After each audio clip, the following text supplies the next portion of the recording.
नमस्कार, मैं doctor Sunil Jadhav. Bharat, Russia, Mauritius, Sri Lanka और उज़्बेकिस्तान का संयुक्त प्रयास शोध ऋतु अंतर्राष्ट्रीय शोध पत्रिका एवं ताशकंद विश्वविद्यालय ताशकंद उज़्बेकिस्तान के संयुक्त तत्वावधान में आयोजित अंतर्राष्ट्रीय वेबिनार देश प्रदेश में शिक्षा और साहित्य में मैं आप सभी का हार्दिक हार्दिक स्वागत करता हूं। दोस्तों, जब भी कोई अतिथि हमारे पास आता है, कार्यक्रम का आरंभ किया जाता है, तो उस समय मंगल गीत या स्वागत गीत से हम आरंभ करते हैं। आइए हम इस कार्यक्रम का आरंभ मंगल गीत से करते हैं।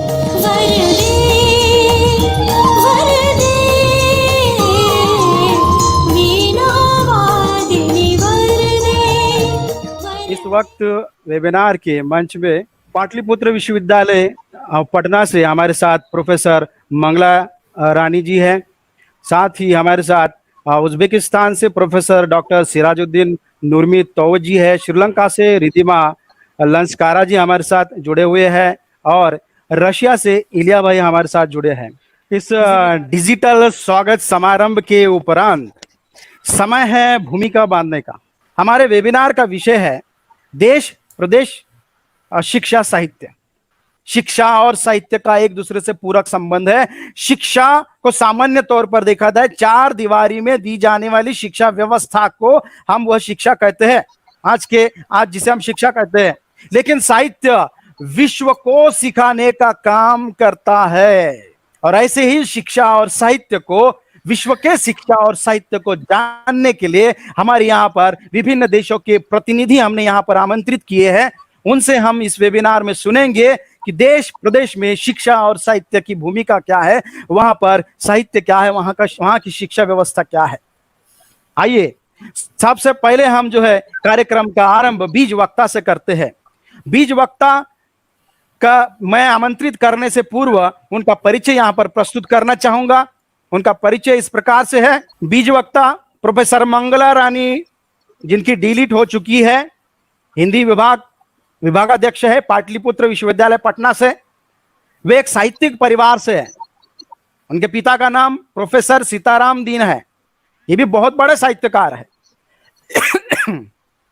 उनकी माता का नाम प्रोफेसर उषा रानी सिंह जी, वे भी बहुत बड़े साहित्यकार है। साहित्य की परंपरा उन्हें मिली है। वे देश विदेश के कई सभा सम्मेलनों संगोष्ठियों में उन्होंने सहभाग लिया है। वक्ता के रूप में वो आमंत्रित होती रही है। अध्यक्ष ये स्थान उन्होंने भूषित किया है। ये हमारे लिए गौरव की बात है कि उन्होंने हमें समय दिया।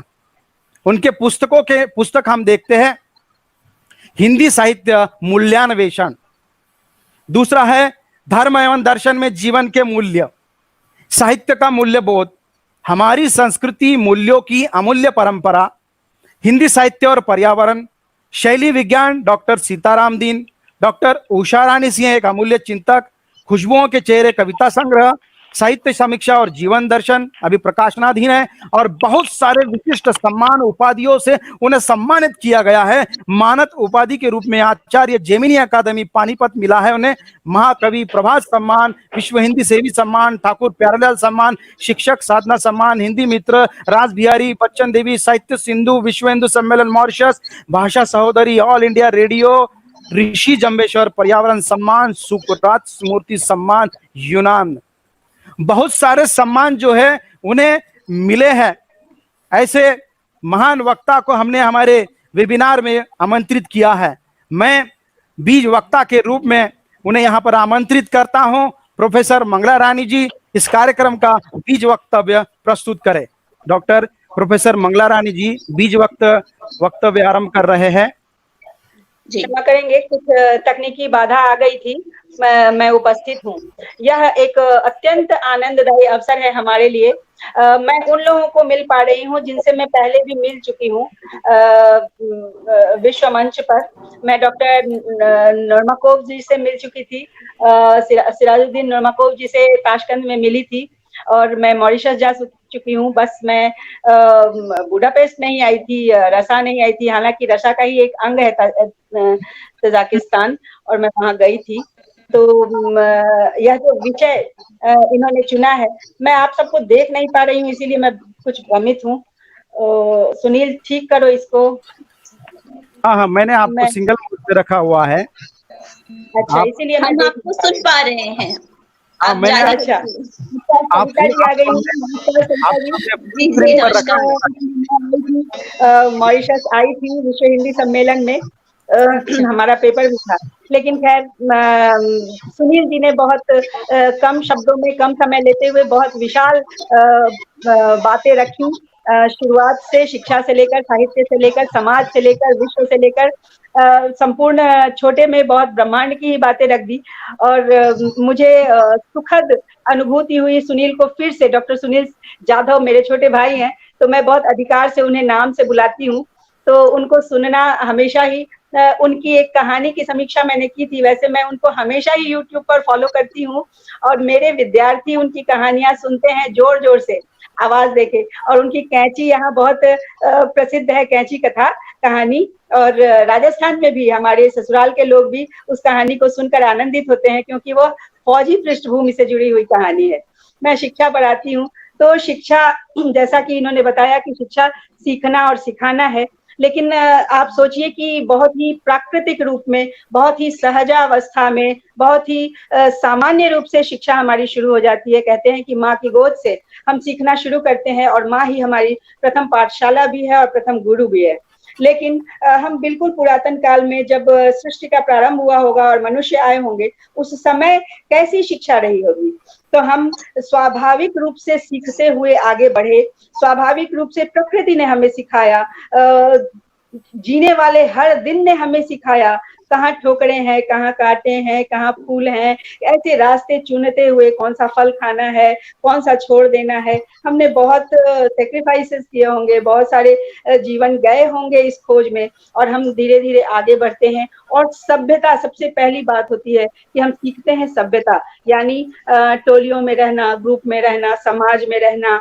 समाज से ही हम फिर आगे बढ़कर अपने राज्य और विश्व की ओर बढ़ते हैं। तो यह शिक्षा का अनवरत सिलसिला है, जो हमें जीवन जीने की प्रेरणा देता है, जीवन में काम करने की प्रेरणा, और जीवन के बाद भी कुछ छोड़ जाने की बातें हम देखते हैं और बुजुर्गों को पढ़ते हैं, पीढ़ियों को पढ़ते हैं। आप सोचिए कि पाश्चात्य जगत में यूनान संस्कृति का गढ़ है, और जब हम किसी को नहीं जानते हैं, फिर भी विद्वत जन कितनी जिज्ञासा से ईसा से 400 साल पहले प्लेटो और उनको खोज निकालते हैं, अरस्तु को खोज निकालते हैं। हमारे यहाँ श्रुतियों और वाणियों में जो चीजें थी उनको खोद खोद कर निकाल, ये जो हमारे अंदर की जिज्ञासा है, यह जो हमारे अंदर सीखने की लालसा है, यह ईश्वर प्रदत्त है। मनुष्य बना ही है सीखने के लिए, और वह सीखता हुआ जब आगे बढ़ता है तो न जाने कितने काम कर गुजरता है। मुझे प्लीज सबके साथ ही रखना, मैं मुझे अकेले नहीं रखना, मुझे सबको ठीक है, देख के बात करने में अच्छा लगता है। कोई बात तो इस रूप में जब हम आगे बढ़ते हैं तो हम देखते हैं हमारे यहाँ भारतवर्ष की बात करें या विश्व धरातल पर, अभी आपने विषय ही लिया है शिक्षा और साहित्य देश प्रदेश में, तो देश प्रदेश हम पूरे विश्व को ज्ञान के एक बंधन में बांधकर पूरे विश्व को एक जगह, हम विश्व के 5-6 देश यहाँ जुटे हुए हैं। किस प्रकार जुटे हुए हैं? तो यह शिक्षा का ही सूत्र है जो हमको एक जगह जुटान करके मिला के यहाँ पर एक मंच पर लेकर आया है। तो यह शिक्षा का प्रसार विश्व मंच पर अगर हम देखें तो हर देश की अपनी परिस्थिति होती है, और शिक्षा के कुछ मूल्य परिस्थिति के अनुसार बनते हैं। जैसे कि हम देखते हैं कि बहुत सारे मूल्य स्थायी मूल्य होते हैं, हमारे जीवन में जुड़े हुए होते हैं, मनुष्य धारण करने के साथ ही ये मूल्य आ जाते हैं, लेकिन उन्हें परिस्थिति वश बदलना पड़ता है।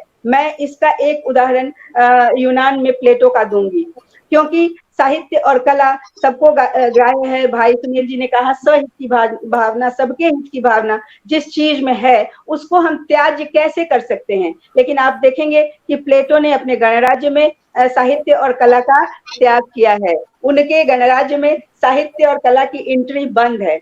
क्यों बंद है, इस पर परिस्थिति जन्य विचार कर सकते हैं, क्योंकि वहां स्पार्टा और एथेंस की लड़ाई चल रही थी जो 27 वर्षों तक चली। उसी बीच में प्लेटो का जन्म हुआ। प्लेटो ने युद्ध की विभीषिका देखी और उसने जो कारण निकाले वह कारण था कि बुद्धिजीवी लोग शारीरिक बल को नकार देते हैं, वो अपनी भावनाओं में रहते हैं, वो अपने ही अंदर डूबे हुए लोग होते हैं। तो ऐसी शिक्षा हमारे किसी काम की नहीं जो हमें पराजित कर दे। और इस पृष्ठभूमि पर जो मूल्य निर्धारित हुए वो उनके सामयिक मूल्य थे। बाद में आप जानते हैं उन्हीं के शिष्य अरस्तु ने उसकी नई परिभाषा रची उनके सिद्धांतों की और नए युग के अनुसार उसको चलाया। तो उसी प्रकार भारतवर्ष में हमारे यहाँ साहित्य, धर्म, अध्यात्म मिले जुले हैं। हमने साहित्य के माध्यम से धर्म कहे या धर्म के माध्यम से साहित्य कहे। आप वेद उपनिषद की चर्चा भी भाई सुनील ने की। आप हम सब कहते हैं कि यह वेद उपनिषद भगवान विष्णु के आप्त वचन है, यानी जो शिक्षा के सूत्र भगवान विष्णु ने हमें दिए वह संग्रहित होकर वेद के रूप में हमारे समक्ष आ गए। तो ऐसी उस शिक्षा की परंपरा जो भगवान से चल रही है, तो हम क्यों ना हम सब गुरु लोग हैं, शिक्षक लोग हैं, तो इसको प्रसारित कर रहे हैं। सीखते रहना ही असली शिक्षा का मूल मंत्र है। जीवन के अंतिम क्षण तक हम सीखते हैं। जैसे कि आप देखिए एक चीज है जो हम कभी नहीं सीख सकते जीवन में, वह जीवन के अंतिम क्षण में सीखते हैं और वो है हमारी मृत्यु। हमारी मृत्यु हर व्यक्ति अपने जीवन का अंतिम पाठ पढ़कर यहाँ से निकलता है कि मृत्यु क्या है, उसको शेयर नहीं किया जा सकता, उसको बांटा नहीं जा सकता। हर मनुष्य का अपना अनुभव है। जीवन के अंतिम पल में वह मृत्यु को पढ़ता है और मृत्यु में समा जाता है। तो ऐसी शिक्षा की जो पद्धति थी हमारे यहाँ, मैं क्योंकि बीज वक्तव्य देने के लिए हूँ, तो मैं इस वृक्ष को फूलने फैलने के लिए विविध आयाम दूंगी जिस पर चर्चाएं हों।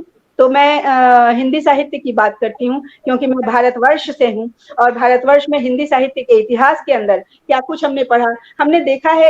सिर्फ हिंदी साहित्य के इतिहास नहीं, शिक्षा की बात करें तो इन्होंने अभी सुनील जी ने शिक्षा के विविध आयाम बताए कि भूगोल क्या है, इतिहास क्या है, ब्रह्मांड में कितने विषय हैं, सबकी चर्चा लगभग उन्होंने की है। हम आकाश से पाताल तक सब कुछ सीख लेना चाहते हैं, एक एक तारे को जान लेना चाहते हैं। इसलिए हमारे अध्यात्म में ब्रह्मा के सुपुत्र कहे गए हैं सप्त ऋषि, और सात ऋषि सात तारे की तरह ऊपर नक्षत्र में विराजमान हैं और वह प्रतिनिधित्व करते हैं गुरुओं का। और ऐसे गुरु की श्रृंखला में आगे हम गुरुओं की श्रृंखला पढ़ेंगे, अभी हम चर्चा करेंगे इस संदर्भ में, तो वहां से हम चलते हैं। और जो विविध विधाएं हैं, साहित्य की जो विविध विधाएं हैं वह भी कम रुचिकर नहीं है। जिन विधाओं के माध्यम से हम जीवन में प्रवेश करते हैं, हम लोगों में प्रवेश करते हैं, हम मिट्टी के कण कण में प्रवेश करते हैं, ये विधाएं जैसे कि आधुनिक काल में आकर गद्य की विधाएं चली थी, लेकिन आधुनिक काल से पहले जितनी भी विधाएं थी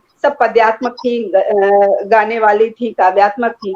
तो उन विधाओं में को हम किस रूप में देखते थे और वो विधाएं हमें क्या दे रही थी साहित्य के संदर्भ में। तो हम देखते हैं कि काव्य के संदर्भ में दो तरह से उसको दृश्य विधान और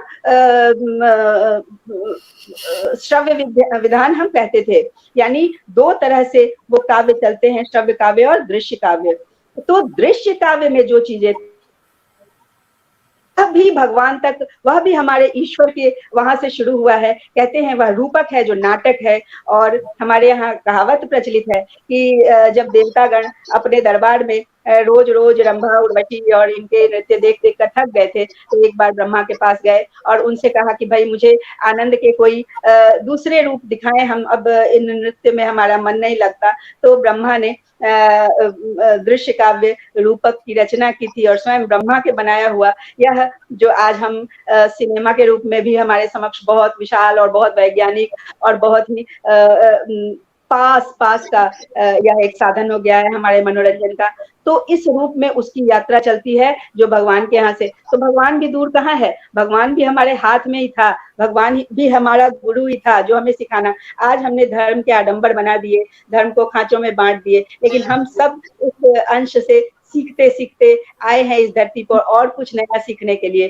तो हिंदी साहित्य में जब हम उतरते हैं संस्कृत के विशाल परंपराओं से निकलते हुए, जिसको देव भाषा कहते थे, उस देव भाषा ने बहुत सारे नाट्य दिए, महाकाव्य दिए। गद्यात्मक स्वरूप नहीं था लेकिन काव्यात्मक स्वरूप था। और उसको मंचित होते हुए देखते हुए, उसको पढ़ते हुए, फिर मंचित होते हुए देखते हुए, फिर चर्चा करते हुए चर्चा के माध्यम से भी साहित्य हम आगे बढ़ा है भारतवर्ष में। और भारतवर्ष ही क्यों कहें, मैं यूनान की अभी चर्चा कर रही थी, वहां भी किस प्रकार लोगों को, आप होरेस तक पहुंचे तो होरेस के ओडेसी और इलियड तक हम जाते हैं तो किस प्रकार उन्होंने जीवन में सत्य और जीत की हार जीत दिखाई थी। जिस प्रकार हमारे यहाँ वाल्मीकि और तुलसी ने सत्य जीत दिखाई है राक्षसी तत्वों पर, इस प्रकार यह श्रृंखला चलती है। और संस्कृत काव्य के गर्भ से, संस्कृत दृश्य काव्य के गर्भ से बहुत सारी विधाएं निकलती हैं जो आधुनिक युग में आकर गद्य का स्वरूप लेती हैं।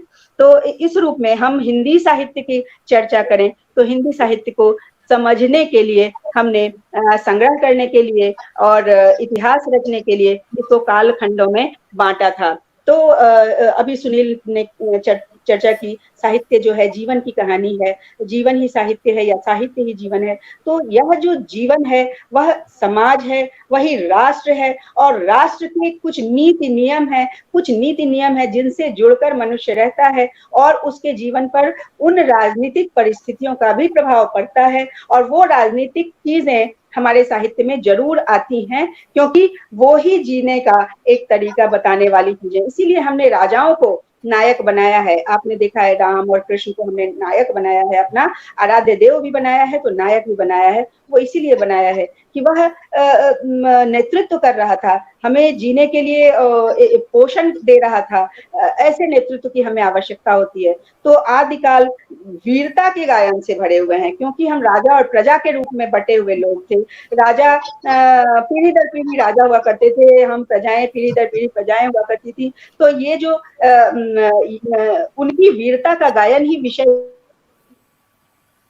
क्योंकि और गुण चाहे ना हो लेकिन एक गुण जरूर था वह वीर, तो इसलिए वीर गाथा काल कहा गया था। और उस समय समाज की जरूरत थी वीरता, क्योंकि आपसी युद्ध हुआ करते थे, उनमें हमें लड़ाइयां लड़नी पड़ती थी, अपने आप को साबित करना पड़ता था। लेकिन वह इस प्रकार चला नहीं क्योंकि 11वीं शताब्दी से ही हिंदी में हमारे लोग ये क्या कहते हैं, जो समझने वाली पहेलियां, खुसरो की पहेलियां आनी शुरू हो गई थी और खरी बोली के सूत्र वहां से मिल रहे थे। तो वो पहेलियों के माध्यम से हमारी भाषा का विकास हो रहा था। तो इस समय जब हम वीर गाथा काल में राजा और प्रजा की चर्चा सुनते हैं तो धीरे धीरे एक मानसिकता बनती है। हालांकि वहां भक्ति की प्रवृत्तियां भी थी, भक्ति की भी ज्यादा प्रवृत्तियां थी, इसलिए वह नाम चला नहीं और उसका नाम हजारी प्रसाद द्विवेदी जी ने बाद में आदिकाल कहा और वह सर्वमान्य हुआ। और पृष्ठभूमि क्या होती है किसी भी समय के बदलने का, हम हिंदी साहित्य के इतिहास में देखते हैं कि हमारी मानसिकता, कोई भी समय ऐसे एक रेखा खींचकर समय नहीं बदला जा सकता है। तो हमारे अंदर भगवान के प्रति आस्था जग रही थी कि हम राजा को ईश्वर का प्रतिनिधि मानकर आराधना कर रहे थे। शिक्षा में, आप सोशल साइंस में इसका जिक्र है कि राजा जो है ईश्वर का प्रतिनिधि है, तो उसकी आराधना हम कर रहे थे। तो ईश्वर का प्रतिनिधि अब हमें नहीं चाहिए था, हमें स्वयं ईश्वर का शरण चाहिए था। तो ईश्वर के शरण में जाते हैं और जैसा कि मैंने कहा कि आराध्य चुनना होता है, हम किसकी पूजा करें, किसकी आराधना करें, कौन हमें ईश्वर तक पहुंचने के रास्ते बताए, जब जीवन में सफल होने की शिक्षा दे। तो इसके लिए जो हमने आराध्य चुने थे वह वैसे तो दो रूपों में हम भक्ति करना शुरू करते हैं, सगुण और निर्गुण के रूप में, यानी साक्षात ब्रह्म को अपनी कल्पनाओं में या मूर्तियों में देख सकते हैं, या फिर हमारे अंदर भगवान घट घट में वह साईं रमता। हमारे अंदर कबीर ने यह बात कही थी कि जीवन के कण कण में भगवान है, हम में, आप में, सृष्टि का कण कण भगवान से छुआ हुआ है, भगवान का बनाया हुआ है। तो यह निर्गुण ब्रह्म की उपासना थी। और सगुण के लिए भारतवर्ष में राम और कृष्ण को आराध्य माना गया था और उनकी परंपराएं चल निकली भक्ति काल में, जिसको स्वर्ण युग कहा गया। विश्व साहित्य में भी इसकी बड़ी चर्चा है और बहुत सारे अनुवाद हुए, इस काल के साहित्य के सबसे ज्यादा अनुवाद हुए, क्योंकि जो आदर्श की बातें थी वही आदर्श जीवन में तुलनीय होता है स्वर्ण से। तो स्वर्ण युग कहा गया उस काल को। लेकिन मैं इसकी चर्चा और आगे करूंगी, मुझे कबीर बहुत पसंद है तो मैं कबीर की चर्चा जरूर करूंगी। कबीर वो हर जगह हर समय हमारे लिए उदाहरण का काम करते हैं और जीवन जीने के बहुत सारे सूत्र देते हैं। मुझे मीरा भी बहुत पसंद है भक्ति काल से, और हालांकि मीरा का समय अलग है, लेकिन हम प्रवृत्ति के आधार से मीरा को भक्ति काल में रखते हैं। और जो क्रांति है, भक्ति सिर्फ भगवान को पाने की आराधना नहीं है, वह समय से विस्फोट भी है, समय से क्रांति भी है, समय को बदलने की चाह भी है। इस चाह में तुलसीदास ने रामचरितमानस एक आदर्श परिवार, एक राष्ट्र, आदर्श राष्ट्र की परिकल्पना सामने रखी थी कि राम जैसा राजा हो तो समाज और राष्ट्र कितना समुन्नत होता है।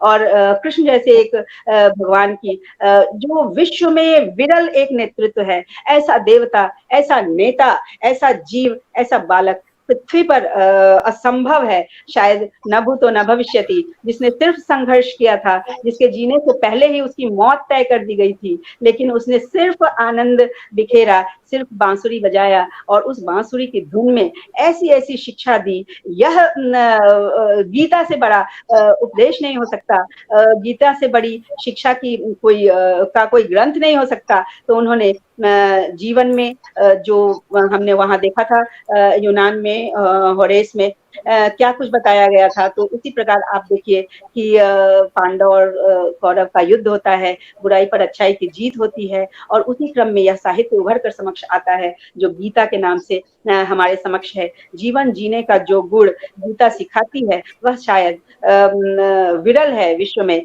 और इस गीता का आप सब पूरे विश्व में आप जानते हैं कि आज यूएस में गीता का पाठ किया जा रहा है, और स्वयं राष्ट्रपति गीता के श्लोक सुना करते हैं। तो यह जो हमारे यहाँ का साहित्य है वह हमेशा ही गुरु का काम करता है, शिक्षा देने का काम करता है। मैं बार बार इस पर विचार करती हूँ कि किस मनस्थिति में डॉक्टर सुनील जादव ने यह विषय रखा होगा, जिस विषय पर बात करने के लिए सारे ये लोग, हम जो शिक्षक लोग मौजूद हैं, किस प्रकार अंदर डूबेंगे और विमुग्ध हो जाएंगे चर्चा करते हुए। तो मैं इससे भी आगे बढ़ना चाहूंगी क्योंकि मुझे और कुछ कहना है। तो हम भक्ति काल से हमने कहा कि समय साहित्य का भी नियामक होता है, क्योंकि समय समाज को दिखाता है, और साहित्य समाज का ही दर्पण है। तो यथा राजा तथा प्रजा, मुगल काल में हमारे यहाँ की परिस्थितियां बहुत बदली थी। हमारा आत्मविश्वास खो गया था, हम उन राजाओं की खुशामद में लग गए थे जो राजा शोषण करने के लिए लुटेरे के रूप में हमारे यहाँ आए थे, हमें प्रताड़ित कर रहे थे, हम उन्हीं को प्रसन्न करने के लिए चीजें लिख रहे थे। तो हमारी संस्कृति का ह्रास हुआ था। हम जिस देवी देवता को महान, इससे बड़ा महान कोई नहीं हो सकता, उस महान देवी देवता के चरित्र का विपर्य शुरू हो गया था। कृष्ण जैसे नायक तो एक गलत चरित्र में आंका जा रहा था। तो ऐसे में लेकिन साहित्य तो साहित्य है, स्वहित की भावना है, उसमें कला भी है। कला का नजरअंदाज हम नहीं कर सकते कि साहित्य ने क्या कला उस वक्त दी। तो कला शास्त्र का संपूर्ण विकास रीतिकाल में होता है। वहां उस समय के कवि स्वयं संतुष्ट नहीं थे, वह सब लिखकर जब बहुत सारे साहित्यकारों ने कहा था कि इसे तो कचरे के ढेर में डाल देने की आवश्यकता है, तब वहां से हम कला शास्त्र उठाते हैं, काव्य शास्त्र उठाते हैं। और काव्य शास्त्र में, और वो कवि भी कह रहे थे, आगे के सुकवि रीझिए तो कविताई न तो राधिका कन्हई सुमिरन को बहानो है। हम तो राधा कान्हा को याद करते हैं मात्र, लेकिन हम एक जो आवरण दे रहे हैं, जो अलंकार है, छंद है, वक्रोक्ति है, जो कुछ भी है, वह उसको पढ़ने के लिए, उस अनुसार कविता रचने के लिए, उसमें कलात्मक सौंदर्य लाने के लिए वो चीजें संग्रहणीय हो गई और हमारा रीतिकाल अमर हो गया। तो हमने देखा कि हम आदिकाल से भक्तिकाल और रीतिकाल में प्रवेश करते हैं, और सबसे ज्यादा जो चर्चित है, हम अभी आधुनिक काल में बैठे हैं, स्वतंत्र भारत में बैठे हैं। यह स्वतंत्र, अभी भाई तुलसीदास ने क्या कुछ नहीं कहा सूत्रवाक में, उन्होंने सब कुछ कह दिया है। तो यह जो शिक्षा होती है, यह जो साहित्य होता है, वह नेतृत्व की अद्भुत क्षमता लेकर आता है। वह उसके अंदर, जैसे भारतेंदु की चर्चा उन्होंने की, भारतेंदु का सूत्रवाक्य ही था वह राष्ट्रवाद की नीति से ही हमारा स्वाभिमान खो गया था। हम न जाने कब से गुलाम जो रह रहे थे, तो हमारा स्वाभिमान खो गया था। तो रीढ़ की हड्डी मजबूत करने के लिए साहित्य की आवश्यकता होती है। साहित्य ही आगे, छीनता हो स्वत्व कोई और तू, त्याग तप से काम ले यह पाप है, पुण्य है विच्छिन्न कर देना उसे, बढ़ रहा तेरी तरफ जो हाथ है। हमारी तरफ हाथ बढ़े उसको तोड़ मरोड़ कर फेंक देना चाहिए। यह दिमाग के अंदर प्रशिक्षण डालने की बात इन साहित्यकारों ने की थी। हमारे दिमाग को प्रशिक्षित करना था कि हम गुलाम लोग नहीं है कि इनके पांवों में झूल रहे हैं, हम स्वाभिमानी हैं, हमारा राष्ट्र, हमारी धरती, हम इस धरती पर पैदा हुए हैं, हम बहुत गौरव से इस धरती को हासिल करेंगे और इसके लिए आंदोलन करेंगे, तो आंदोलन का जो स्वरूप होगा वह हमारा साहित्यिक होगा। तो साहित्य के आंदोलन के विस्तार के लिए ही गद्य, हिंदी गद्य का विकास किया गया। हिंदी, अब जो कुछ भी हम कहते थे, गा के कहते थे, गा के कहने में जो छंद लय ताल में हम लोग बांध जाते हैं, उससे मुक्त होने की जरूरत थी, क्योंकि सीधी बात करने की जरूरत थी, भाषण की जरूरत थी, निबंध की जरूरत थी। तो उस समय पत्र पत्रिकाएं निकलने लगी और उन पत्र पत्रिकाओं में चीजें छपने लगी और साहित्यकार आने लगे, आसपास बंद बंद कर एक जगह सिमटने लगे। उन्होंने भारतेंदु मंडल भी बनाया था, उस मंडल के माध्यम से वो राष्ट्रीय बात कर रहे थे, भाषा की बात कर रहे थे, खड़ी बोली हिंदी का विकास होता है, जिसकी चर्चा मैंने कही कि अमीर खुसरो के समय से खड़ी बोली हिंदी का दर्शन हम कर रहे थे, लेकिन साहित्य नहीं बन रहे थे, उसमें साहित्य सामने लाना था पब्लिक के सामने। तो इसीलिए खड़ी बोली हिंदी का उद्भव हुआ आधुनिक काल में, और उसके विकास के क्रम में, जैसा कि भाई सुनील ने कहा कि भारतेंदु आए तो महावीर प्रसाद द्विवेदी आए तो शुक्ल आए तो हजारी प्रसाद द्विवेदी आए तो छायावाग आया। इनके संदर्भ में मैं चर्चा करूंगी कि साहित्य का रस कहाँ कहाँ होता है, यह दृष्टि उन लोगों में थी। तो उन्होंने कहा कि यात्रा भी सीखने का एक बहुत बड़ा माध्यम है, शिक्षा का बहुत बड़ा माध्यम है यात्रा। और अगर हम यात्रा वृत्तांत को अगर एक विधान ना माने तो यह बहुत अधूरी बात रहेगी शिक्षा और साहित्य के लिए। तो उन्होंने यात्रा वृत्तांत को लिया, और फिर बड़े लोग डायरी में भी बहुत दार्शनिक बातें लिखते हैं। बड़े लोग जो दार्शनिक हैं, चिंतक हैं, अध्येता हैं, पढ़े लिखे लोग हैं, गुरुजन हैं, वो अपनी डायरी में भी बड़ी बड़ी बातें लिखते हैं। तो डायरी भी साहित्य की एक विधा के अंतर्गत आई। हम सब दिनकर की डायरी पढ़ते हैं और पन्ने पन्ने से प्रभावित होते हैं। उन्होंने हर पन्ने में जीवन के कुछ सूत्र दिए हुए हैं।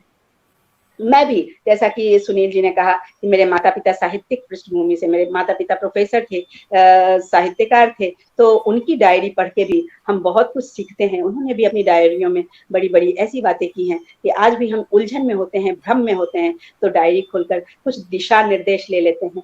तो डायरी का एक साहित्यिक विधा के रूप में बहुत मान है। या फिर पत्रकारिता, पत्र नहीं थे तो पत्रकारिता नहीं थी। आज पत्रकारिता ने कितना बड़ा आयाम सबके सामने, कितनी नौकरियां हैं, कितने एक्सपोजर हैं, कितने लोग इससे जुड़े हुए हैं। वो पत्रकारिता का सूत्रपात वहां से होता है जब वो छोटी छोटी पत्रिकाएं निकालते हैं, सरस्वती निकालते हैं, इंदु निकालते हैं, उदंत मार्तंड जैसे पेपर आते हैं, और उस माध्यम से छोटी छोटी कहानियां आती हैं जो मूल्य की, मैंने मूल्य पर काम किया है। मेरा अभी वो परिचय में बता रहे थे कि मैंने समीक्षकों के जीवन दर्शन पर काम किया है, जीवन के मूल्य पर काम किया है, उसी पर मैंने डिग्री पाई, थेसिस लिखा डिलीट के लिए और उस पर डिग्री पाई। तो इस मूल्य की चर्चा वो जोड़ता है हमें कि किस पृष्ठभूमि में कौन क्या लिखता है।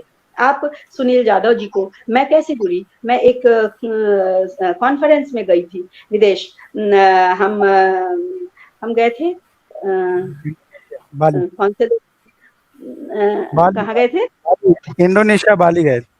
हाँ, हम बाली गए, इंडोनेशिया। तो मैं इनके व्यक्तित्व से प्रभावित, मैं अलग रहती थी। ये लोग बच्चे लोग थे, उछल कूद करते थे, चित्र ले रहे थे और आपस में ऐसे हंसी मजाक, तो कुछ अलग रहती थी, लेकिन मैं बहुत प्रभावित हो रही थी इनसे। तो फिर मेरी बातचीत होने लगी, और जिस दिन मेरा वाचन था उस दिन भी मैंने सुनील पर उतना ध्यान नहीं दिया था, लेकिन डॉक्टर सुनील ने मेरे भाषण का रिकॉर्ड कर लिया और तुरंत उन्होंने यूट्यूब पर डाला, और तब मैं इनसे प्रभावित की यह किस तरह से परोक्ष में भी किसी को समझता है। और फिर मैं इसके निकट आई तो मैंने देखा ये कितना गहरा है, और उसी समय इनकी कहानी मैंने सुनी थी, कैंची, और उससे मैं इतनी प्रभावित, आज के समय में कहानी लिखना और कहानी कहना उसी अंदाज में, क्या मतलब लोग बध जाते हैं कि, और उस मना स्थिति में मुझे लहना सिंह की याद आई थी, और मैंने कहा था क्या रच दिया सुनील आपने। तो इन्होंने बाद में मुझे वो कहानी लिखी थी और मैंने उसकी समीक्षा लिखी थी, और वो समीक्षा जिस दिन मैंने लिखी उस समय इतने फोन आए उसको सुनने के लिए मेरे बच्चों के। अंत में मैंने सुनील जी को वहां जोड़ा था और इन्होंने अपनी कहानी वहां रखी थी और हमारे विद्यार्थियों ने उस कहानी को पढ़ा था। ये होता है साहित्य, और यह होती है साहित्य की पहुंच। तो आधुनिक काल में आकर कहानी जैसी विधा हमारे समक्ष आती है। कहानी की विधा के साथ साथ आप उपन्यास की विधा जिसमें संपूर्ण मानवता की कहानी, अगर हम प्रेमचंद को पढ़ ले तो उस समय को पढ़ने समझने में कोई दिक्कत नहीं आता है। किसान के जीवन को समझने में कोई दिक्कत नहीं आती। हम उस जीवन को जीने लगते हैं जो प्रेमचंद अपने उपन्यासों में कहते हैं। और प्रेमचंद ही क्यों, मैं तो प्रसाद से भी बहुत प्रभावित हूँ। प्रसाद के नाटक क्या उपन्यास, दोनों उपन्यास भी मैंने पढ़े थे और इरावती भी पढ़ी। और उसके बाद जो जो लोग कविता रच रहे थे वो साथ साथ उपन्यास और कहानियां भी रच रहे थे, और वो कहानियां जीवन मूल्य से भरी हुई थी, क्योंकि हमें उस समय आदर्श सीखने की जरूरत थी। हमारे अंदर स्वाभिमान नहीं थी, जागृति नहीं थी, चेतना नहीं थी, सीखने की ललक नहीं थी। हम मरे गिरे लोग थे, हमारे साथ जो कुछ भी व्यवहार हो रहा था शिरोधार्य हो रहा था, और हम अपने ही संस्कृति से अलग थे। तब हमें बताना था कि तुम्हारी संस्कृति में समय का अंदाजा बता दीजिएगा सुनील, क्योंकि मैं बोलती हूँ तो मुझे अंदाजा नहीं लगता, तो एक बार कह दीजिएगा। क्या मैं आगे कंटिन्यू कर सकती हूँ? हाँ, और 4-5 मिनट ले सकते हैं और। अच्छा ठीक है, तो मैं समाप्त करूंगी। तो मैं कबीर की चर्चा मैंने कही थी कि जो इतनी क्रांति की बात करता है तो उसकी पढ़ाई, उसको खोज कर निकालने का काम भी इन साहित्यकारों ने किया था। वो अरेन दो उन राह न पाई, पहले आज हम धर्म के नाम पर बहुत सेंसिटिव लोग हैं, धर्म के नाम पर कोई कहे तो हम उसको मरने मारने पर उतारू हो जाते हैं, लेकिन कबीर साहब कहते हैं अरे इन दो उन राह न पाई, हिंदू अपनी करे बड़ाई, कागर छुवन न देई, वेश्या के पायन तरी सोवा, यह देखो हिंदू आई, मुसलमान के पीर औलिया मुर्गा मुर्गी खाई, खाला केरी बेटी ब्याह है, घड़ी में करें सगाई। हमें कोई आपत्ति नहीं होती, हम सुनकर सीखना चाहते हैं, हम उनके अनुकूल बनना चाहते हैं। यह होता है व्यक्तित्व, वह व्यक्तित्व जिसे नाजायज कहकर फेंक दिया गया था, जिसे कोई स्कूल में औपचारिक शिक्षा नहीं मिली थी, वह शिक्षा नहीं पाने वाला साहित्य के माध्यम से किस प्रकार हमारे समक्ष आता है। यह साहित्य की शिक्षा है या शिक्षा का साहित्य, गुणन करेंगे भाई हमारे सुनील यादव जी कि वह कैसी शिक्षा, यानी जीवन की शिक्षा। जीवन के एक एक पग से हम सीखते हैं, और सीखने वाला वह जिसको ज्ञान देने के लिए कोई तैयार नहीं, कोई गुरु सामने नहीं आया, वह ज्ञान मार्गी शाखा का प्रतिनिधि होता है। फिर मैंने मीरा की चर्चा की थी, मीरा जैसी क्रांतिकारिणी उस समय कुलवधु कहलाती थी, और उसने कहा सुंदरी के किए टूक टूक ओढ़ लेनी लोई। वह बड़े कुल की कुलवधु थी, और उसने लोई ओढ़ ली और सत्संग में जाने लगी, साधु संतों में जाने लगी, और उसने गुरु किसको चुना, उसने गुरु किसी बहुत बड़े कुल वाले लोगों को नहीं चुना। उस समय अस्पृश्य कहलाने वाले स्वामी रविदास जी को उन्होंने गुरु बनाया था, जो चमड़े का काम करते थे, जूते सिलने का काम करते थे। इतनी बड़ी क्रांति, तो उस समय एक महिला, एक कुलवधु जिसे लवादे में लाद कर घर में बैठा दिया जाता है कि तुम कुलवधु हो, उसके साथ। तो ऐसे क्रांति के लोग, हम क्रांतिकारी लोग हमारे साहित्य में हैं, हमारी शिक्षा में हैं, उनसे शिक्षा लें। और सही कहा कि हम नौकरी करने के लिए शिक्षा ना पाएं, जीवन को सुचारू रूप से स्वाभिमान से जीने के लिए शिक्षा लें, और हम ऐसे काम करें जिससे हमारा अस्तित्व बचा रहे। हम सिर्फ नौकरी पाने के लिए, नौकर बनने के लिए शिक्षा न लें।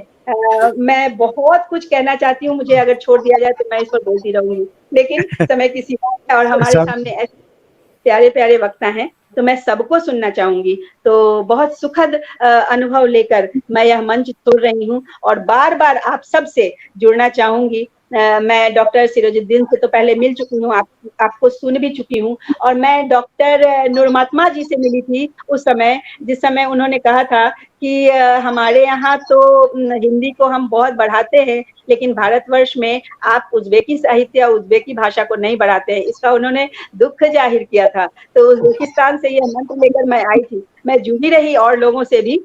और मैंने यहाँ बहुत कोशिश की थी गूगल से संबंध स्थापित करके आपकी भाषा तक पहुंचने की, लेकिन मैं नहीं कर पाई हूँ। लेकिन अब आपसे मैं जुड़ी रहूंगी, और मैं कुछ जरूर करना चाहूंगी जो उन्होंने कहा था उस वक्त कि हम जिधर भी जाते थे वहाँ उज़्बेकिस्तान में, तो लोग हमें नमस्ते कहते थे, प्रेम से आकर मिलते थे, और हम कैसे उज़्बेकी लोगों की भाषा ना सीखें और उन्हें हम उनकी भाषा में नमस्कार न करें, यह हमारी गलती है। तो आप हमें इस रूप में कुछ मार्गदर्शन करेंगे, ताकि मैं अपने बच्चों को आपकी भाषा से जोड़ना चाहूंगी। नमस्कार, फिर बात करते हैं।